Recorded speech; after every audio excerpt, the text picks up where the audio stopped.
الحمدللہ رب العالمین والصلاة والسلام علی سید الانبیاء والمرسلین اما بعد فاعوذ باللہ من الشیطان الرجیم بسم اللہ الرحمن الرحیم۔ معزز سامعین و ناظرین،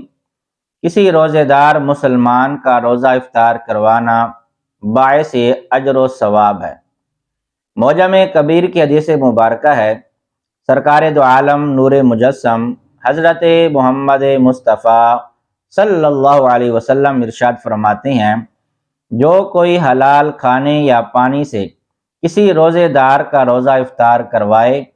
تو فرشتے اس کے لیے ماہ رمضان کے اوقات میں استغفار کرتے ہیں، اور حضرت جبریل امین اس کے لیے شب قدر میں استغفار کرتے ہیں۔ اسی طرح صحیح ابن خزیمہ کی حدیث مبارکہ ہے، حضور علیہ صلی اللہ علیہ وسلم ارشاد فرماتے ہیں کہ جو شخص بھی ماہ رمضان میں کسی روزے دار کا روزہ افطار کروائے تو اس کا روزہ افطار کروانا اس کے گناہوں کی مغفرت کا باعث بن جاتا ہے، اور اس کی گردن جہنم کی آگ سے آزاد کر دی جاتی ہے،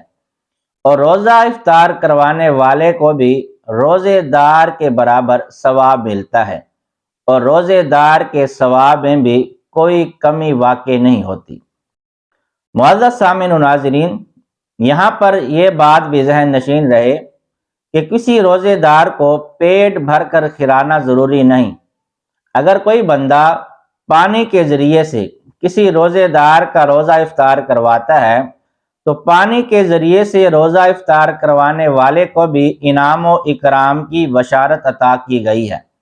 صحیح ابن خزیمہ کی حدیث مبارکہ ہے، حضور علیہ صلی اللہ علیہ وسلم ارشاد فرماتے ہیں کہ اللہ تبارک و تعالی روزہ افطار کروانے کا جو ثواب ہے اس بندے کو بھی عطا فرماتا ہے کہ جو بندہ ایک کھجور سے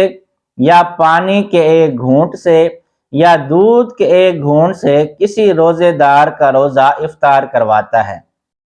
اور جو کوئی پیٹ بھر کر کسی روزے دار کو کھلاتا ہے تو اللہ تبارک و تعالی بروز حشر اسے میرے حوض سے پانی پلائے گا، جس کی وجہ سے اسے پھر کبھی پیاس نہیں لگے گی یہاں تک کہ وہ جنت میں داخل ہو جائے گا۔ حکیم الامت مفتی احمد یار خان نعیمی رحمۃ اللہ علیہ فرماتے ہیں کہ روزہ افطار کروانے والے کو 3 فائدے حاصل ہوتے ہیں۔ ایک تو روزہ افطار کروانے کی وجہ سے اس کے گناہوں کی بخشش ہو جاتی ہے، اور دوسرا اس کو جہنم سے آزادی مل جاتی ہے، اور تیسرا اس کو روزے کا ثواب بھی مل جاتا ہے۔ لیکن یہاں پر یہ بھی خیال رہے کہ روزے دار کا روزہ افطار کروانے کی وجہ سے روزے کا ثواب تو حاصل ہوتا ہے لیکن روزہ ادا نہیں ہوتا، لہٰذا کوئی امیر لوگوں کو روزہ افطار کروانے کی وجہ سے روزے سے بے نیاز نہیں ہو سکتا، بلکہ اسے روزہ تو رکھنا ہی پڑے گا۔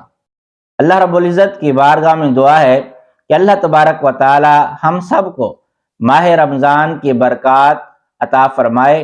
اور اس مقدس مہینے کا ادب اور احترام کرنے کی ہم سب کو توفیق عطا فرمائے، آمین۔